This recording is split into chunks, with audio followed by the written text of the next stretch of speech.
welcome to Retro Warriors episode 276. Woo!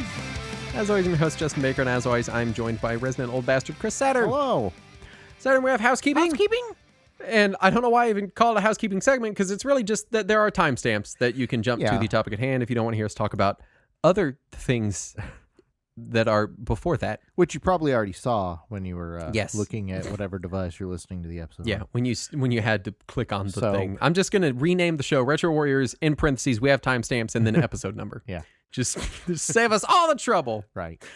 My week. First up, I failed at hacking my Vita. Oh. Which actually, I take it back. I successfully hacked my Vita, and then my memory card just killed itself. Now, what size is your memory card?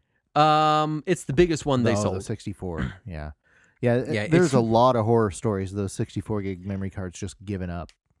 And I will say, hacking the Vita is pretty darn easy if you follow the guide instead of abandoning the guide halfway through to go do some other step that Saturn told you about that you got excited about and thought maybe you were far enough and you weren't going to screw it up if you didn't go in order, but you did. Yeah. So don't do what I did. Right.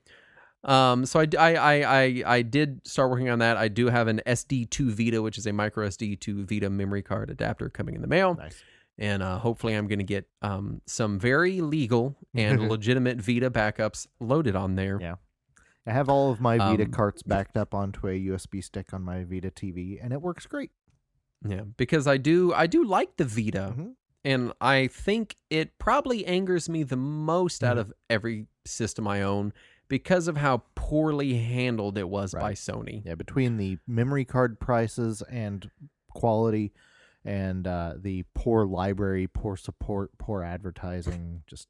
and the lies. They really sold that PS4 crossplay thing where you could buy a game twice and then save on this one and load it on this one, and like 4 games supported it, and 2 or 3 of them were sports games. Final Fantasy X supported it. Oh boy, Final Fantasy X. Yeah, it supported crossplay between PS3, PS4, and PS Vita. And I tried it once, and it was such a pain in the ass to get it to work that I gave up. Yeah.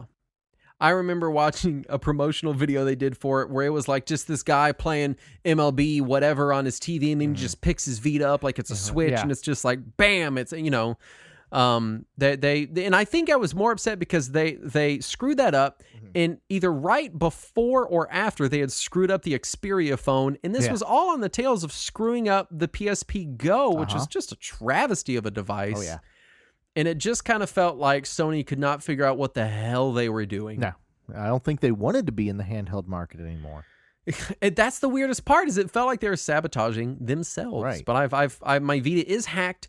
The hack remained even after my memory card got borked, so really I just need to figure out how to get the files I need back on my memory card when the new one gets here, and then have all my stuff you should be reinstalled. So shouldn't be too incredibly bad, but we'll see how it all works. Good luck. I took a break from Monster Hunter Generations, which I talked highly of, I believe episode before last. Because I just had other things going on. My Digimon needed me, my family.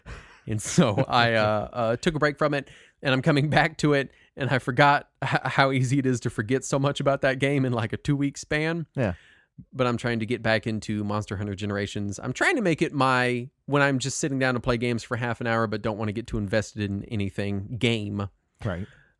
Because I do very much like it. I think I've settled on the Switch axe as my weapon of choice, and I'm working on relearning and remembering all of the intricacies of that particular weapon. Nice. But I will say that in the game you can get cat companions called palicos, which I know I talked about previously. Right. The most annoying part about the palicos is that they are constantly meowing, and I have 2 dogs. So anytime I play the game, my dogs just go fucking berserk for the entire time that I'm playing it. Like barking, howling, running outside to find the cats. They can't find the cats. They run to the front. They hear the cats on the other side of the house, even though it's in the house. They come in the house. They whine. It's terrible. Nice. Can you mute just the cat? In my head, I was like, surely Capcom included a way to mute just the cats. No, they did not. Classy. I would pay DLC money if it was just Palico mute button. I'd pay $2.99 for that to just shut my dogs up. That's some DLC I would buy, Capcom. So just putting that bug in your ear. Nice. But that's about all I've been up to. I have been playing my GBA a little bit this week, trying to get back into that. And I know you gave it to me as a joke, but the Radica Gamester has become kind of my go-to, always connected Game Boy Advance SP accessory. The one that lets you jukebox in 3 games, right? Yeah. So first of all, it adds a big handle to your SP, Right. which is nice. It covers the whole bottom of your SP, so you don't have to worry like tossing it down on the table. It's going to scratch anything up. Mm-hmm. And it lets you plug in 3 games simultaneously and switch between them. Right. My only complaint is that game slot number 2, which is in the back of the device, sticks a little over halfway out. Oh. So I put my least valuable game in that slot. So that if it gets slammed into something, all I lost was Sonic Advance and not, Fire Emblem or something more intense. Yeah, I don't, because I realize how spoiled I am for having multiple games on my handhelds at any given moment. Yeah, I don't remember exactly how much I paid for that Gamester. It was almost nothing, if anything at all. But I when I was bringing it home, I was like, this is going to be exciting. I'm going to use this a lot. And then I promptly never really touched it again. I use it constantly. I love it. It's my favorite because I'm always like, I'll play a Game Boy game for, 20, 30 minutes and be like, oh, now I want to play Mario. I want to play this. I want to, swap it out. And so then I have to go into my room. I have all my carts, in little plastic cases in these little trays. I have to take them all out. They're alphabetized. I have to sort through them. This way I just slam 3 in there and go. Yeah. And so then whenever I get mad at Sonic Advance for being bullshit, I can go play Kirby Nightmare in Dreamland, or go do another chapter of Fire Emblem, which has been, it's been nice. I gotta say, I still love the GBA. I still love the SP, the AGS 101 screen. Yeah. It's great. Nice. Forget the analog pocket. You don't need that. Just buy an AGS 101. It's enough. No, it can't play Hue cards with the fancy adapter, but still. But that's been all I've really been up to. Yeah. So first of all, I want to take a moment to acknowledge that last episode I forgot to make the Resident Evil Creek joke. Oh, no. And I feel like I disappointed people. I let everybody down, and I'm sorry. We'll make a joke real quick, and then Pablo will edit it into the last episode. No, it's too late. We've come too far. The moment's gone. Yeah, we've come too far. Just assume that I made one last episode, and you'll feel fine. Right. Mentally, quickly snort through your nose as if you just heard that funny joke a week ago. That totally great joke. There you go. Remember that? We should have just been like, man, remember that great joke you definitely made? That was so funny. Yeah. I missed that opportunity, and I feel bad. No, this week I had picked up the new model Chromecast, which is not really topic relevant to our show at all, but since it is running Android TV on a little $50 device, I immediately decided I had to try every streaming service I had. Of course. So I tried Stadia, and it's fine. And then I tried Game Pass, and it's not. It cannot handle it at all. Like, oh man, it was running bad. I tried GeForce Now, and it says it's not compatible with this device. Okay. And then I tried my Steam Link, and it runs amazing. Like, really? Holy crap, it runs perfectly. Like, for a wireless Steam Link, it is the best consistent quality I was getting. I was getting a solid 1080p the whole time. I was not seeing any judder at all. It was just running great. Very happy with that. And syncing up my Xbox controller to it was super fast and easy. Yeah. And apparently that's good for me because the Steam Link's been disconnected and it is my main gameplay setup. And I can't find anything else that handles Steam in-home streaming quite as well as the Steam Link. So it's good to hear. Because my Steam Link in the living room, you wouldn't even know it's remote basically 100% of the time. Right. And everything else I try it on, every app, every tablet, everything I put it on, it's just, it is not as good as the Steam Link. Well, from my experience thus far, it is excellent. Very good. As opposed to the Steam Link app built into my Samsung TV, which is fucking garbage. But yeah, so I had this nice new Chromecast, and I have it in my bedroom, and it made me realize how much I hate the TV that was in my bedroom. So I replaced the TV. And so I've got this nice new 43-inch 4K that I got for $150. Oh my God. Courtney was just talking to me the other day, and she goes, we're so old that you can get a 42-inch 4K TV for $200, and I was like, oh my god, we are old, right? Yeah, this was $150. It was on a pre-Black Friday sale, but still, that makes no sense. No, it really doesn't. But marketing. Pre-imagined holiday sale, exactly. And I got it, and it looks amazing. Like the quality of the picture for a $150 4K HDR TV is excellent. I was very impressed. What brand is it? It's a Scepter, which is a brand I had never heard of. But I think that's the name of a transformer. The reviews said that it is absolutely a budget screen, but it is really impressive for its price. And I have to say that's my experience as well. Aside from the sound, it sounds like an old radio or a battery operated radio that I had in the 80s. Oh my god, it's so bad. Yeah, TVs these days, I guess because they're making them so slim, but sound bars are mandatory. Yeah, so I picked up a $50 sound bar for it, and now it's great. Excellent. But since I was fucking around with Stadia for a minute anyway, I decided I had enough Google Play credit that I could pick up the new Bomberman. And it's only $10, so I decided why not? I'll give it a shot, and it's actually $10 to not own a game. What's to that? Rent it from Google. I said $10 to never own a game that you're renting from Google. Right, but it's no less of a rental than any other digital purchase I make anywhere else. So. Especially anything you buy from Sony. So exactly. I guess that's fair. So I was checking it out, and it is pretty fun. It's 64-player Bomberman. So basically, it's you and 4 other people in a regular Bomberman arena. But and you get 2 lives. You always get 2 lives for some reason. But at the end of every 2 minutes, it starts this 20-second timer, and 4 random arenas are marked as bad. They're about to go away.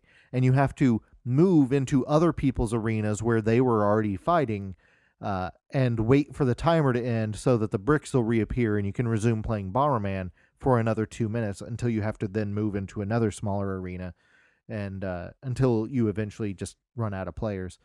But it's interesting. It feels like it could have been a free to play game. With how many customization. It sounds kind of like it's not, but it sounds very Battle Royale-esque. Right. I think that's what they were going for. Tetris 9090. Yeah. I think they were definitely going for that vibe. It feels like they originally planned on it being free to play, and the fact that you're constantly unlocking skins and characters and costumes and shit like that. But it's not. It's a one-time upfront cost, and so far as I can tell, there's no DLC at this time. But there's a shit ton of unlockable content. So I feel like maybe Konami originally thought they were going to release this as a free-to-play Battle Royale game, and then maybe Google showed up and was like, or we could make them pay the money. Right. It's free if you want to pay Stadia Pro, but I don't. So I gave them $10, and I can play it forever now until they eventually inevitably shut down Stadia. Right. Let's jump into some news.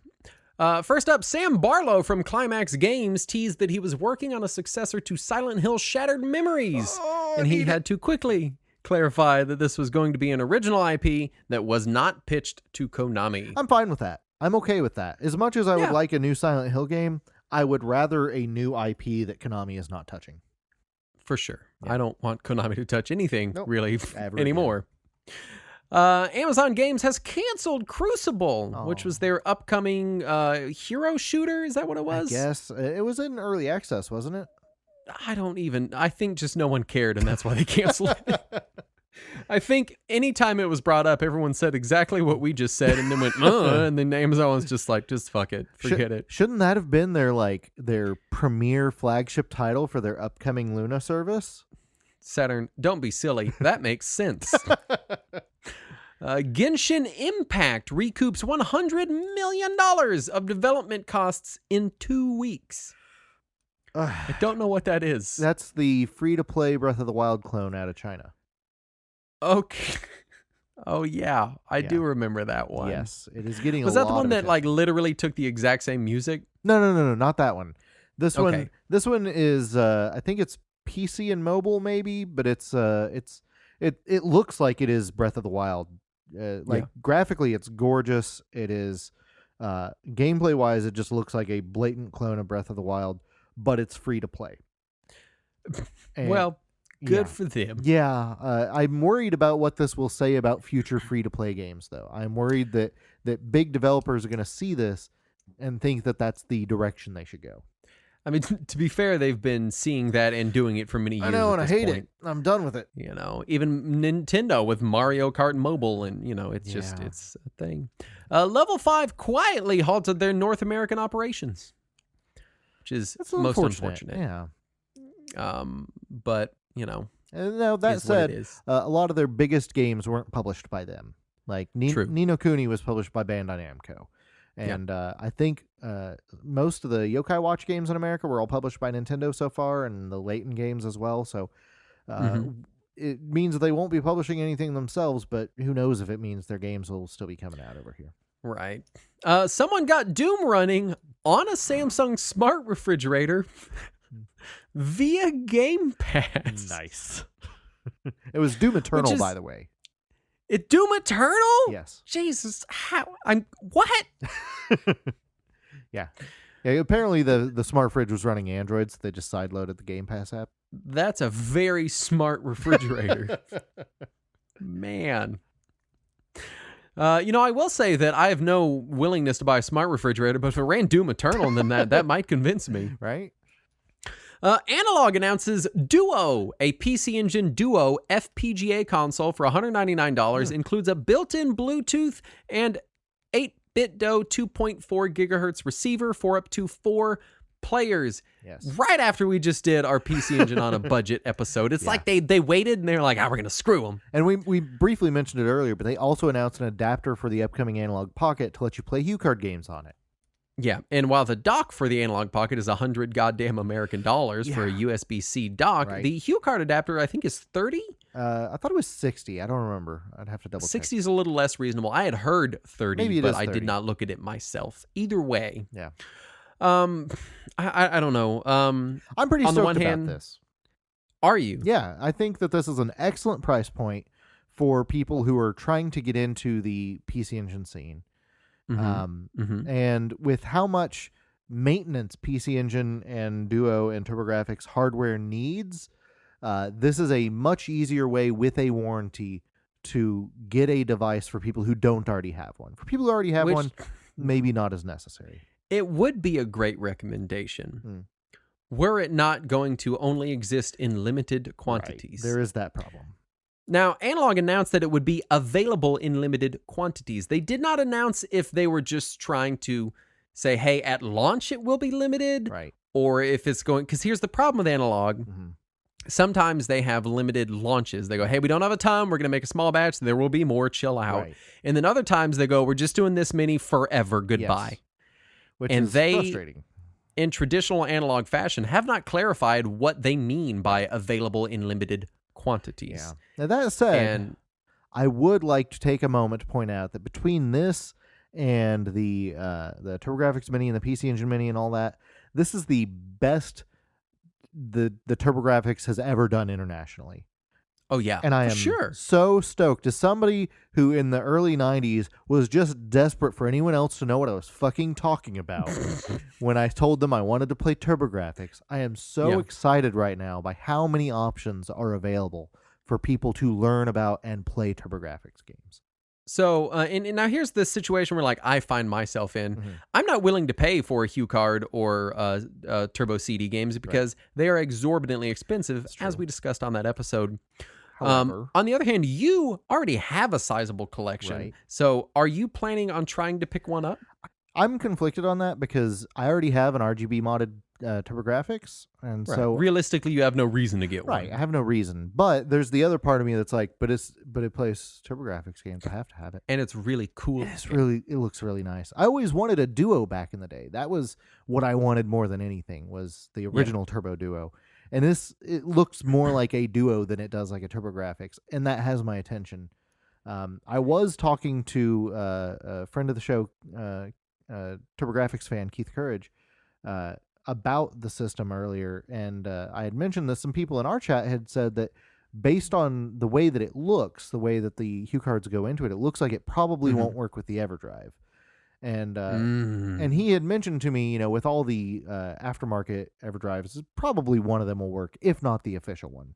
Right. But then someone else on our chat also mentioned that all of the analog systems have been hacked to the point where you can just load other games from an onto SD it. card. Right, from an SD card through But the firmware. then at that point, you're just loading ROMs on an SD card, and it Right. just feels like it kills some of it. Yeah, I mean, it is FPGA, which is nice, and so theoretically should have less lag on an HD TV.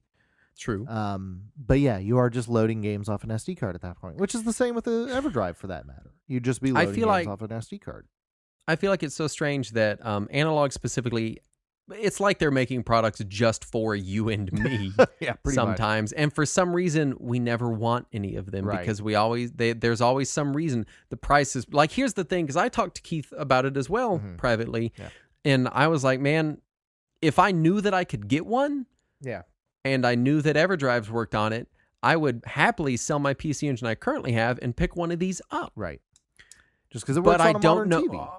Yeah, but I don't know that I can get one, and that's the upsetting part to me. Is it's analog won't say shit about EverDrives or whether or not they'll work or they'll fit. They won't say shit about what they mean by limited quantities, and they are very stoic on Twitter. They're just like, a thing's coming out, millions of questions. All right, see y'all then. They just like walk out of the room. Well, they also always make a big deal on all their systems, for that matter, about trying to distance themselves from any even perceived piracy.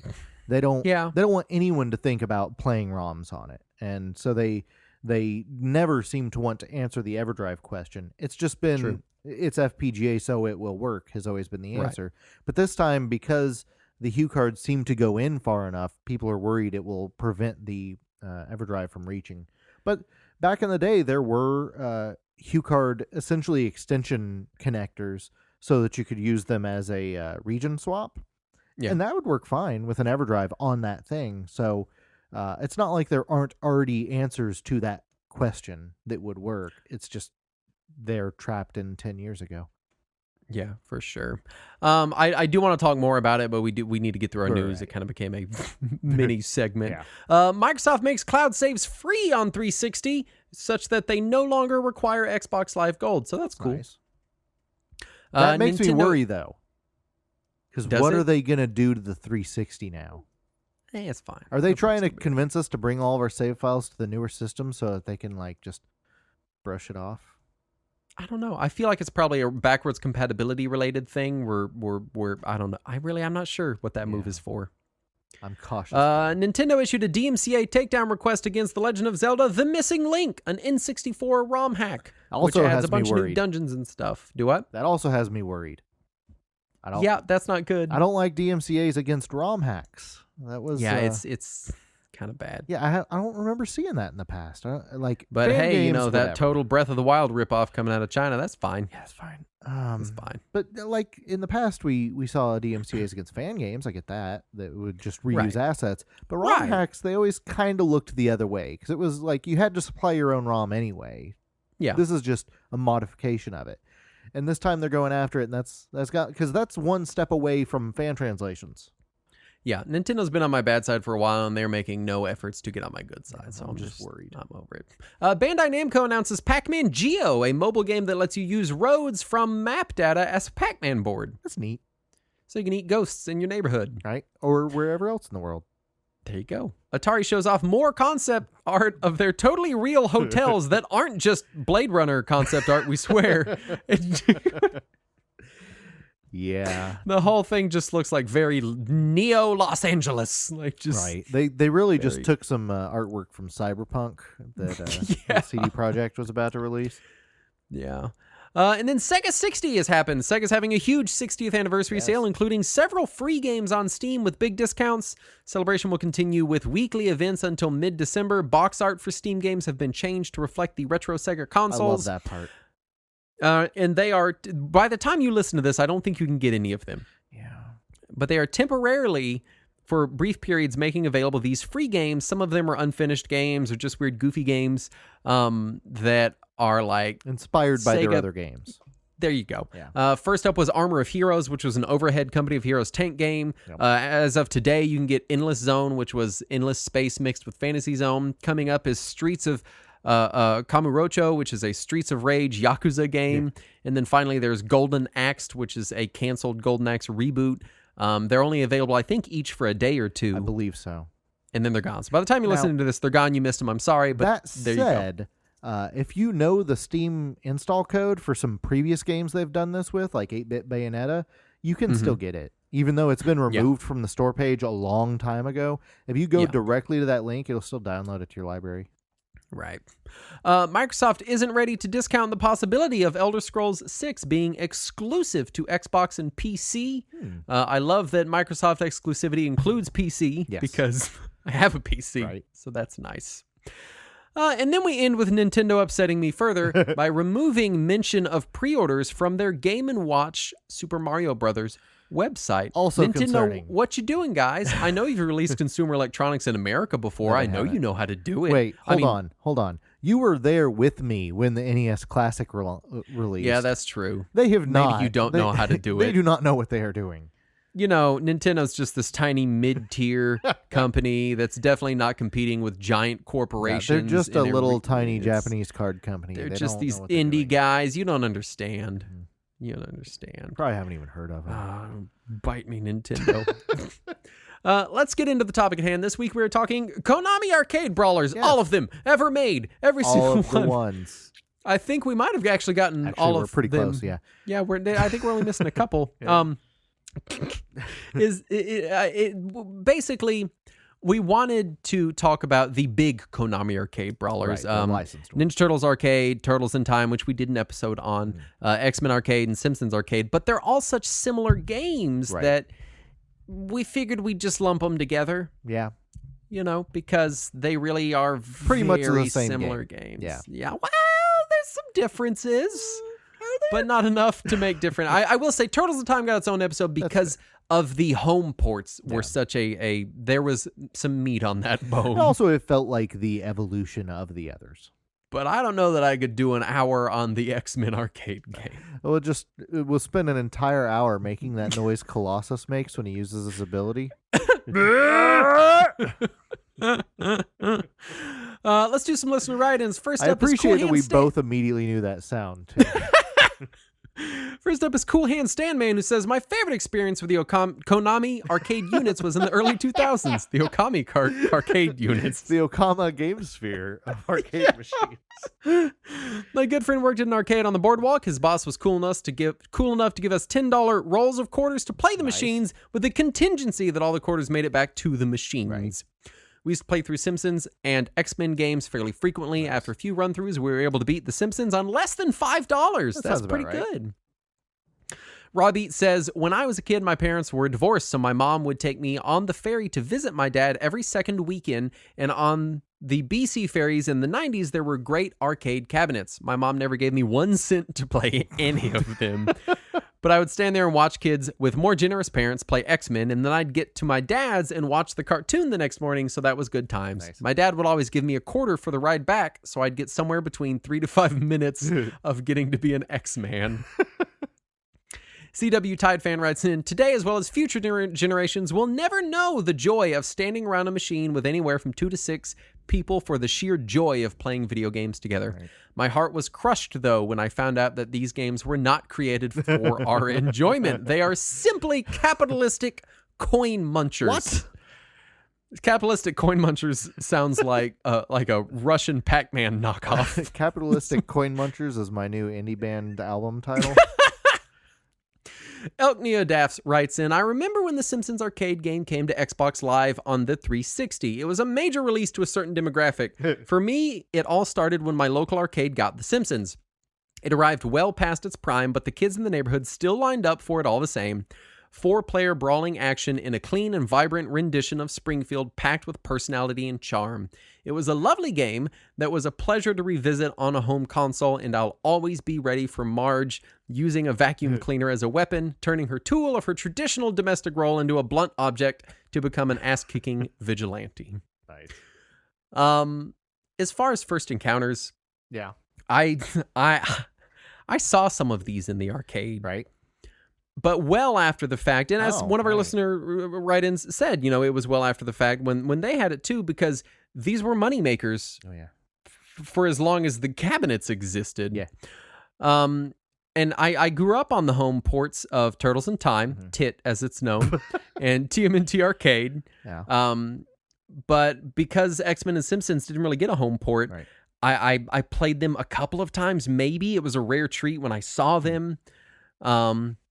And so, as another listener write-in said, a lot of the allure of these games were getting to play games together with other people that weren't directly competitive. Right. It was just fun to just like, hey, let's just play games. No, I don't want you to just kill me in Street Fighter over and over because you can do Chun-Li's kick even though I can't push the button fast enough. It's just an enjoyable time, Yep. The first of these that I had played that I remember was X-Men. Because they had it at our local mall arcade that we always went to, and they had the proper 6-player version. So the downside of the the upside was that you could play 6 players, but the downside was that the players were pre-chosen based on which position you sat in. And when the game was at its peak popularity, that meant if you wanted to play it, you were Dazzler. And so I was frequently Dazzler of the X-Men. There you go. The most well-remembered X-Men. Yes, perhaps fan favorite Dazzler. Well known for her many spin-off series. Now I had so I played that a lot, and then our local movie theater that we would go to had Simpsons. So I played a ton of that. Anytime we were waiting for a movie to start, or after the movie when my aunt would inevitably have to spend an hour in the bathroom before we could leave. And I would just play The Simpsons over and over again. So I have fond memories of them when they were still relevant. When I started to encounter them after they had died, it was always that machine that I would just kind of give a pity quarter to because it was cheap. Yeah. But I was not into them by that point. Right. Let's talk a little bit about Konami's other brawlers. Because I do want to give context here. Yeah. And it'll become more important later. But I believe I played every brawler Konami made for this episode. I believe you did. I have not listed every game here because some of them are kind of weird hybrids. Like some of them are more run and gun with kind of beat 'em up elements. Right. And I did not list all of them here. But to give a timeline, 1989, Konami put out Crime Fighters. Yes. Which was a pretty standard vigilante feeling brawler with punch and a kick. There was no jump. It was pretty well animated, but it plays like crap. In 1989, vigilante was clearly still the standard. That's what they were going for. It looked good. It felt like it was going for this very like realistic look. Right. But it's not great. Right. It had a sequel, Crime Fighters 2. Which is just like the last game, but the animation is so over the top and intentionally overtly violent that it's hilarious.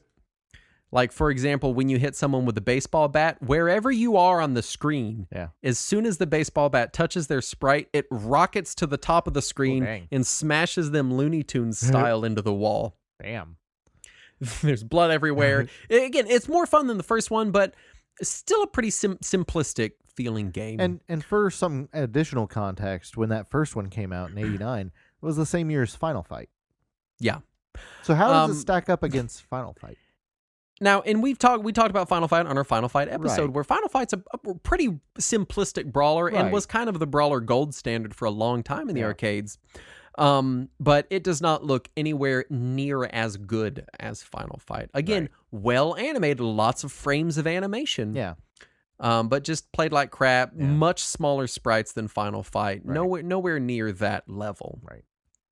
Then you get Asterix, based on the popular comic series Asterix, which has you've got the standard jump, the attack, you've got a dash and a charge attack. You can pick up fallen foes and toss them, which would kind of become a Konami staple. Right. And this game is very, very well animated. Nice. It looks very good. It's very much like you're playing an Asterix cartoon. I feel like this was the first time that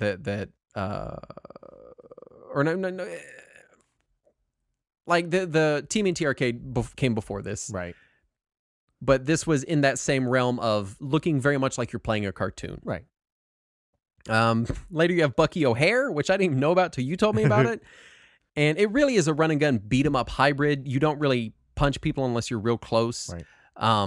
It has weapon power-ups, individual special attacks. There's a bomb attack that feels very kind of shmuppy. Yeah.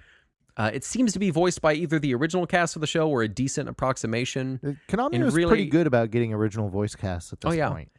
In Relay, I just included it because it was very well animated, very fun. And it looks like it's built on the Turtles engine as far as like fonts and on-screen graphics and stuff like that. I tried to look if the actual arcade hardware was based on it, and I could not find that information. But I they may have just reused a bunch of similar assets, though. And then before we get into the deeper talking about the big ones, the ones people are here for, I want to talk about Violent Storm. Oh, that sounds like a great name. Which is it's a very standard, it feels more like, it's 1993. Mm-hmm.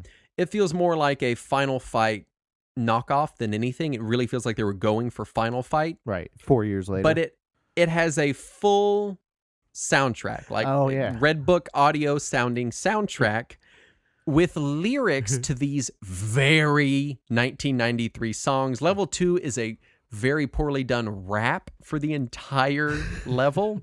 Yeah, you did have me pull up some videos of this one. Oh, man. The game plays all right because it's very fast. So you're just like firing through lots of guys, but it is the most early 90s brawler I've played possibly ever. Nice. So that just kind of sets the scene for Konami's other offerings. Right. And then we have the big ones. And that starts with Teenage Mutant Ninja Turtles 1989. Which is your standard punch them, kick them, make them fall down brawler game. And again, it's hard to talk too in depth about this because really that's the game. You punch, you kick. Every now and then there are environmental things that you can interact with that will do special things. There's pizza pickups, but that's kind of the extent of the game. But from a presentation perspective, though, it did a great job of looking like the cartoon, of sounding gorgeous like the cartoon. Because you had multiple voices from the cartoon, I assume. If not from the cartoon, then definitely sounded a lot like it. And more importantly than even that was the attract mode had a chunk of the original theme song. So you got to remember, this is 1989. Right. This is right before the TMNT movie in 1990, the Jim Henson one. And this is, if not the height of Turtle Mania, we're getting close. Oh, yeah. And Turtles are a big deal. Every arcade I knew had this machine right up front so that you would hear it while you were walking by. Yes. So they knew what they were doing. Yeah. And so really, I would say, while this is a very competent and fun brawler, it's nothing to write home about. It's not something I want to play in rapid succession over and over. Right.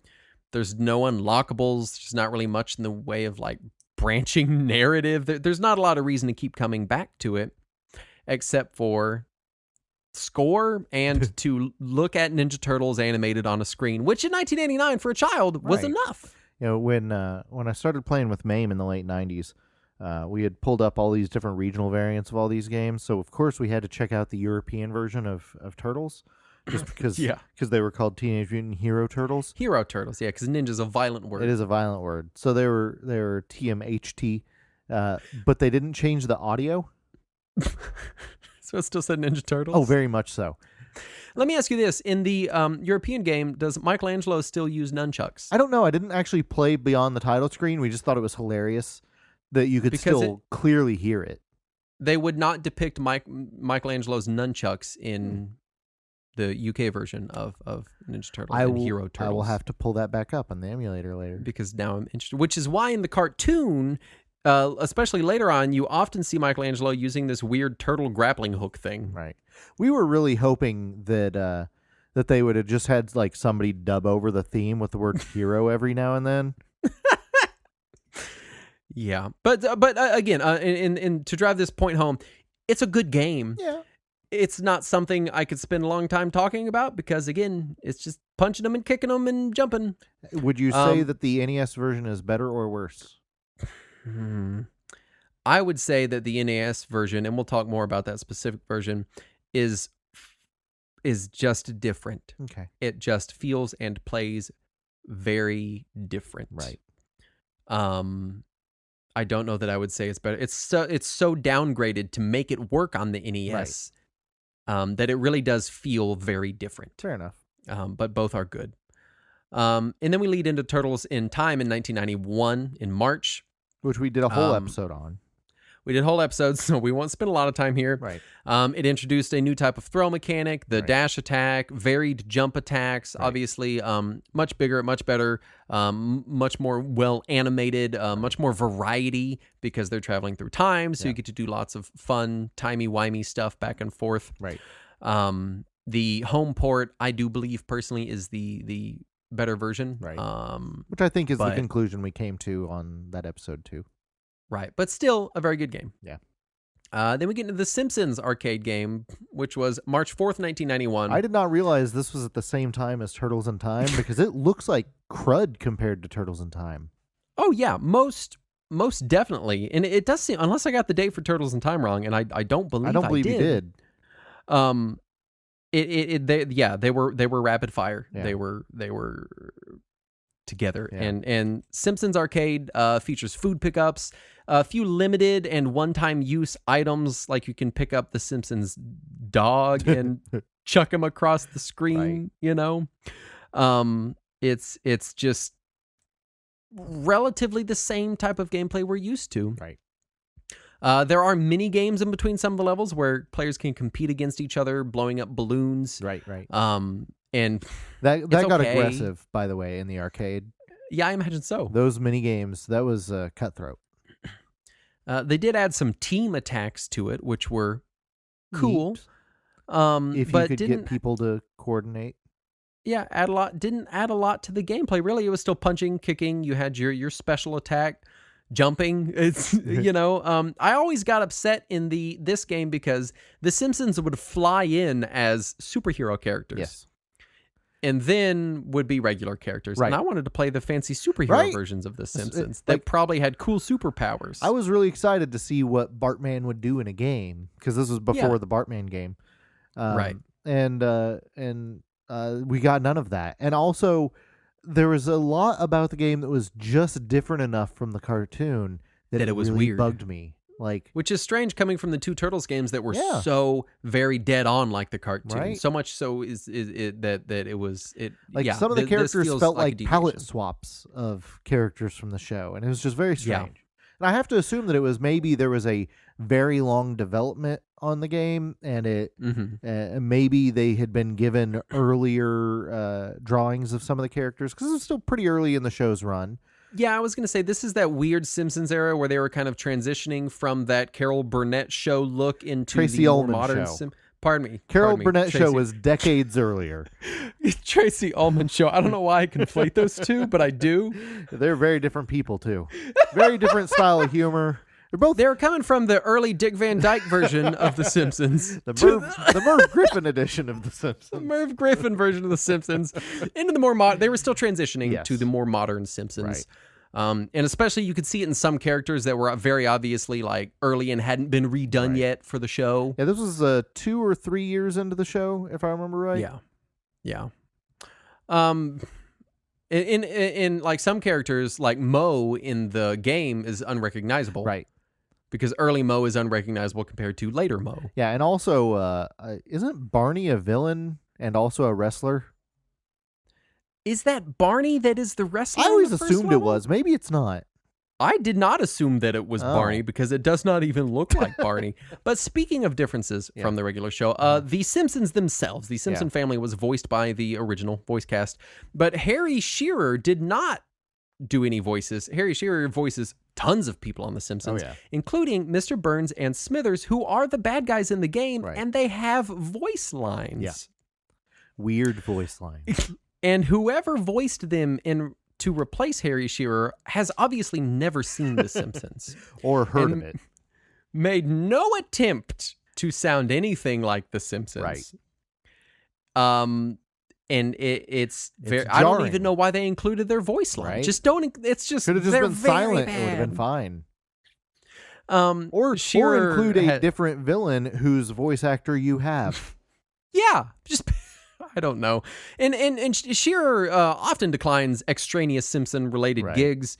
He famously either quit or almost quit whenever they were going to reduce everyone's salary in like 20 a few years 18 back, or something. You know, he seems to be one of the more critical members of the cast. Right. Well, he also had a more storied career going into the Simpsons for sure. than most And continues to have some of the stuff he's done. I'm like, Harry Shearer did that. So he very much has declined a lot of the extraneous things, which is tough on Simpsons games and merchandise because he voices a ton of characters. Like he voices Otto, I think he does Reverend Lovejoy as well. I think so. He just does tons of them. And so, that makes the whole thing, in addition to the weird color issues that you mentioned, and then not having the right voices for Mr. Burns and Smithers, it's a fun game. Yeah. But it doesn't feel quite like the representation of the cartoon that the Ninja Turtles arcade games Also, in the first level, I think it's just in the first level, it might have been in all the levels, it's been a while, but one of the recurring, just generic enemies is some fat dude with like white hair that I don't recall ever seeing in any episode of The Simpsons ever. Right. They just weird. They added him, but they wouldn't add a bad guy to replace Smithers and Burns in their weird voices. It's very weird. 1992, you get the X-Men arcade game, which was up to 6 players. Mutant powers were relegated to their own button and consumed health upon use. Because of course they do. Just like in the comics. The entire game has, especially it makes so much sense for when Wolverine uses his claws that he loses health. Doesn't that make sense? That's how it is. Oh boy. It seems weird to me that the X-Men arcade game is so universally beloved. Yes. But then the NES Wolverine game is so hated because he loses his health when he uses his claws. No, the NES Wolverine game is hated because it's a terrible game. Let's be honest about that. It has some of the worst voice acting of any of the big Konami Brawlers, or really any video games ever. Now, they did get the voice actors from Pride of the X-Men, which was the pilot that they had pitched for an X-Men TV show that was not picked up before the Fox X-Men series started in the early 90s. So you could buy it on VHS too back in the day. So you could watch this pilot and see these same voice actors. Was that the one with like Australian Wolverine? Yes, that's the one.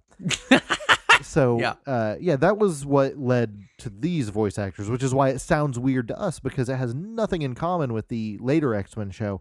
But it does explain why people like Dazzler and Colossus and Nightcrawler are there because they were part of the regular X-Men on that pilot show. Yeah. And again, because this one is not really directly tied to a cartoon that took off, it feels very like GoBot's version of X-Men. It feels strange. Yeah. It does feel like it's trapped in its own X-Men universe that didn't get explored. Once we finally found the VHS tape and we watched it, we're like, that's like all the people from the arcade game. What's going on here? Yeah. And then we went back and played the arcade game again, and it felt like it matched up. It does make the weird voice discrepancies easier to forgive. I mean, it's got some very famous voice lines, like "Welcome to Die," I think is one of them. I'm Magneto, Master of Magnet. Like, just and I gotta wonder because it's apparently the same voice actor from that pilot, and he speaks who presumably spoke English. Yeah. Did he not read the script? Was he just like, put words in front of me and I read? And so it's of them, this one is kind of a weird standout in that it feels like it was based on the X-Men cartoon, but it was not because it was before it. Yes. And then I had to put this one in there. This one is very much in line with these big Konami Brawlers, not the weird side stuff I mentioned before. Right. This one feels like another one of these, and it's Metamorphic Force. And I had not heard of this one before. This was August 1993. It uses the same hardware as Konami's Mystic Warriors, which was a ninja-themed beat-em-up run-and-gun that I played. It's okay. But during gameplay, so you just play 4 random dudes. During gameplay, power-ups are dropped that turn your player into their animal form. Each one has his own animal form. Weird. there's like a cow, and then there's a lumberjack that literally hits people with a log and turns into a bear. It's ridiculous. Bizarre. You fight this green version of the devil. So I played this one with Andrew, and we kept yelling about the green devil for like an hour. So you turn into your animal form, and then if you collect another one of these power-ups while in animal form, it gives you a screen-clearing attack. So power-ups are constantly dropping because you're dying, losing animal form, using your screen-clear power-up, going back and forth. Right. And what's interesting is health in animal form is depleted normally. It's like a bar. So when you do special attacks or you get hit, your health is depleted. But when it's out, instead of dying, you revert to your human form. Yeah. So if you are strategic with your pickups and fast, you can really go quite a ways on a quarter. Nice. And of these big Konami brawlers, this one was the most fun and the most interesting and engaging gameplay because the constant shower of power-ups and strategically picking them up and going back and forth and using your special abilities actually felt engaging and fun. It just didn't feel like forward and punch, forward and Colossus yell over and over and over. So I'm looking up some information about this one, and I'm looking at the protagonists here. So you've got the martial artist guy whose beast form is Minotaur. That makes sense. Yeah, cool. The cowman. You've got swordsman whose beast form is a werewolf. That makes sense. Werewolf guy. And then it says the next person is a boxer whose beast form is a were-panther. Yeah, he's pretty cool. Yeah. Cool. And then you have what I'm guessing is a Russian guy based on the Cyrillic name there, who is a hunter and wrestler, and that is the one with the werebear. Yeah, lumberjack bear. I just like the name werebear. Yeah, that's the one. It really is very fun, and we had a really good time with it. Nice. And I feel like no one talks about it, and it very much feels like if I said, "Oh yeah, this is based on a '90s cartoon," just like the Ninja Turtles arcade games from Konami. If you told me that, I'd have been like, "Oh, definitely, yeah, it feels just like them." And it's a lot of fun. I just wanted to stick it in here so that if you like these Konami brawlers, but maybe as time wears on, they're not as fun and engaging as they used to be because you've played them before and there's really not a lot new on offer every time. This one, like if you told me that this was like the better sequel to Altered Beast, I would believe you. I'd be like, yeah, that seems right. Like, well, definitely. You do get a chance to turn into a bear. This is true. So it's pretty much Altered Beast. As far as similarities between these titles, this is kind of the reason we lumped them all together. Right. They all feature regular single button attacks, jumping. Most of them offer some form of a special attack or what's also often called a gimmick attack by Konami. Which is Colossus. Yep. His entire moveset. Many of them feature occasional single or short time use power-ups or interactive stage elements. Right. Of these big Konami brawlers, the Turtles games, Simpson, X-Men, Metamorphic Force, none of them, as far as I know, feature power-ups that you get to keep. Right. Which for me significantly reduces how engaging the gameplay is. Right. Because for me, a lot of the fun of brawlers is picking up lots of different items and using different stuff. And hey, I'm gonna go through this level and try to keep my baseball bat for the whole level. That as simple as that sounds, it does add a lot to brawlers. That's fair. I always lose mine immediately, though. No matter how hard I try, I drop my lead pipe like seconds after I got it. Well, don't do that, Saturn. I'm not good. I'm not good at this. As far as just to kind of set the stage for what other companies were doing in this genre at the time. Right. 1989, which is the same year as Ninja Turtles Arcade, we have Golden Axe from Sega. Yep. Which famously featured a variable magic system and rideable enemies, which made it feel a lot deeper than Ninja Turtles Arcade. And you get to beat up elves for magic. Also true. Yes. And you get to ride a dragon that breathes fire. That's true. 1989, Sega also put out Altered Beast, which was relatively simplistic gameplay, but featured a pretty cool transformation mechanic. Right. Especially like the dragon transformation where you get to fly around the screen. Right. Like it was a lot deeper than something like Ninja Turtles Arcade. That's fair. But the sprites were smaller. That's true. Captain Commando was 1991 by Konami, which featured Capcom, very similar game. Pardon me. By Capcom. Yes. It featured similar gameplay to the Konami games. Felt a lot like Final Fight, but with more items, more weapons to pick up, more interesting characters. King of Dragons and Knights of the Round were both by Capcom in 1991 and 1992, respectively. They're both very good, very engaging, fun brawlers. And as far as how well these Konami games stack up compared to their contemporaries, visually, they're fantastic. Yeah. Especially like Turtles in Time and X-Men look really great. Yeah, they were sold on spectacle.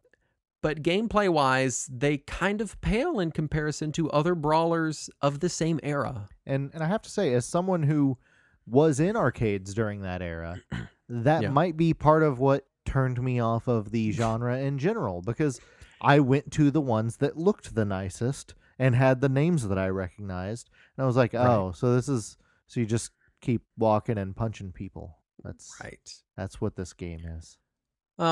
Let's talk legacy and appeal, because we're kind of segueing into that. Mm-hmm. My favorite criticism I hear is usually from you, which is you just press right and punch. Right, yeah, that's what brawlers are, yeah.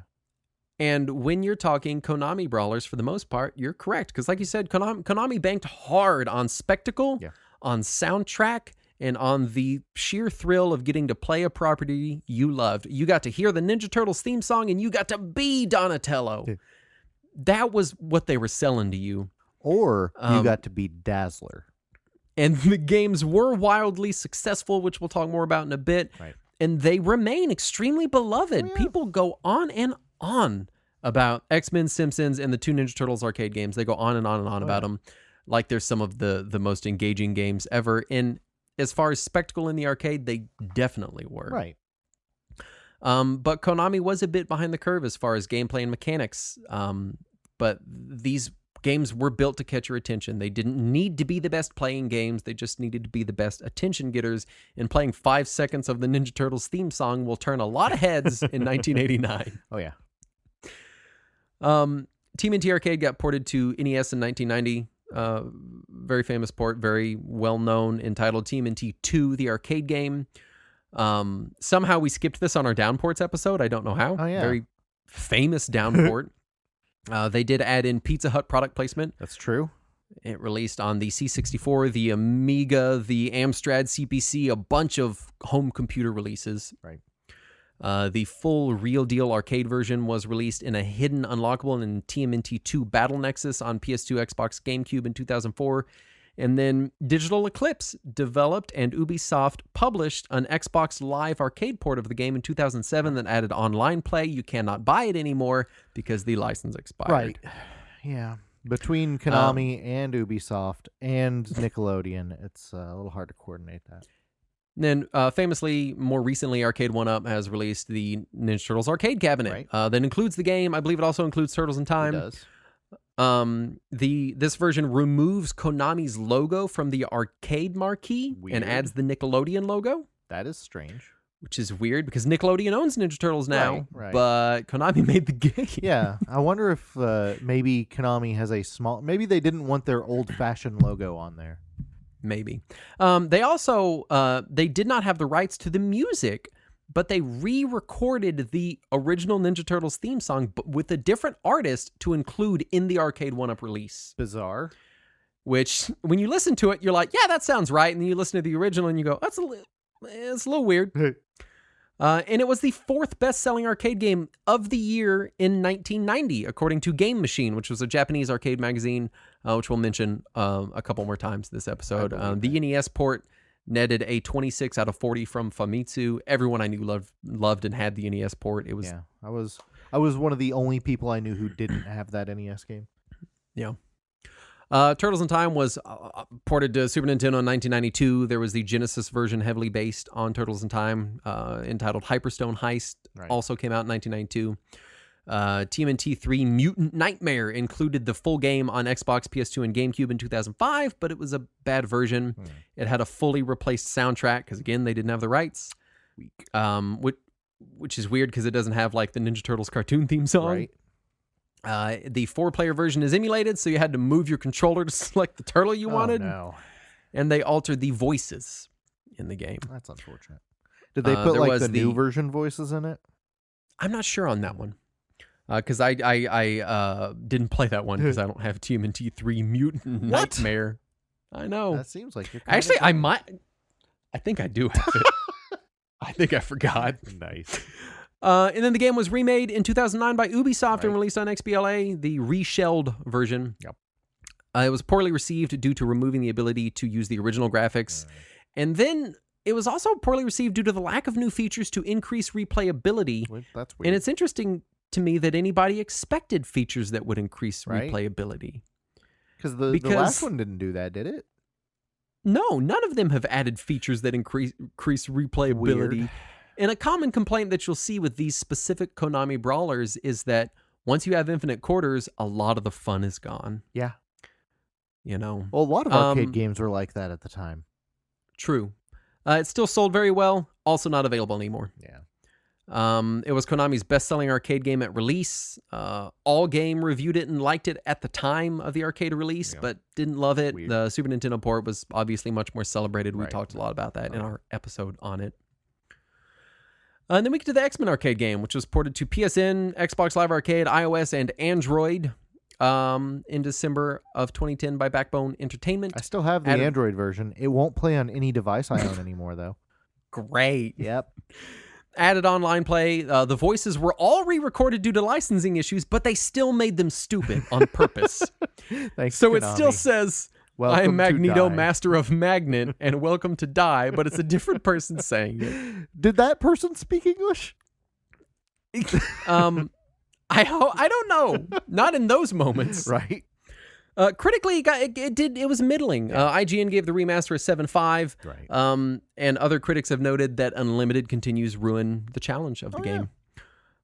Which I would maintain the game never really, these games don't really have challenge. Yeah, they're They based just on just eating quarters. eat your quarters. Simpsons Arcade was ported to C64 and DOS in 1991 by Novotrade. Yes. And I hear it was not great. No, it's exactly what you expect from a DOS port of the Simpsons arcade game. It was later ported to PS3 and Xbox 360 in 2012 with similar enhancements to the X-Men arcade game. I don't know that one's still available. It is not. Okay, also pulled. Great. Thanks, Video Game Preservation Legacy. Yep. Metamorphic Force, to play, you need to have the arcade ROM or a time machine. And Game Machine listed it as their 17th most successful arcade unit of 1993. Weird. Thus proving that the arcades had no accounting for taste because it's the best one of all of these that we've mentioned so far. So it's weird coming into this episode because I don't want to say that these are bad games. I don't know that they're bad games. They're just very much arcade games, and when people think about quarter eater arcade games, these are what they're thinking about. Yes. You know, there's not, and I think this is because I thought about this a lot. I thought to myself, what is the difference between Pac-Man and the X-Men arcade game? Because Colossus. Pac-Man is the same every time I play it. It's the same amount of challenge. It's the same levels in the same order. It's got very simplistic controls, very simplistic gameplay. No. There's not a lot going on. And the difference is that you can get good at Pac-Man. Yeah. But these specific Konami Brawlers feel like you can't get good at them. The game feels intentionally unfair toward the players, such that no matter what you do, you're always going to get grabbed by enemies, hit. I'm sure there's someone out there that has mastered these games and they can get through them on a quarter. But when I was a kid, my brother was and is very good at games and very dedicated to games. And he would go into arcades and beat fighting games and other games he was familiar with on one quarter. That was his thing. He was one of those guys. Yeah. He could never do it with these brawlers because they're just not built for it. They're not built for skilled gameplay. You're not supposed to get good at them. You're just supposed to look at it and go, I'm Wolverine, and then give them a quarter. Right. You can't. That's all they're can't after play there. Wolverine. Somebody's already on Wolverine. Yeah, always and forever. I was always the kid that had to be Colossus. Yeah. Even because when I went there and there was nobody there, Wolverine's arcade stick was broken. Really? Yeah, like somebody broke his fucking joystick right Real off. Wolverine tried it and just snapped it off. He was so angry that he kept losing health by using his claws. He just snapped it right the fuck off. That must be it. So it's hard because these Konami Brawlers they are fun. Yeah. If you've never played them, play them. They're very good. once or twice, maybe 3 times. But what they were the best at was drawing a kid's attention, even though the games themselves weren't exactly innovative. Right. They were pretty good as far as brawlers go, and they had really great animation and either great accurate sound or the dumbest, funniest sound you've ever heard.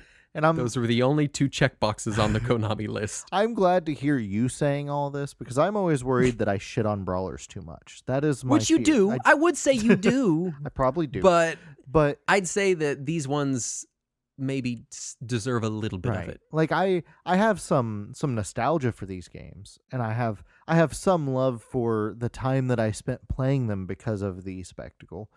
But I've always just thought they were bad games. And anytime that I would hear other people tell me how amazing these games were, I would just assume that it was because I didn't like the genre, and maybe I was missing something.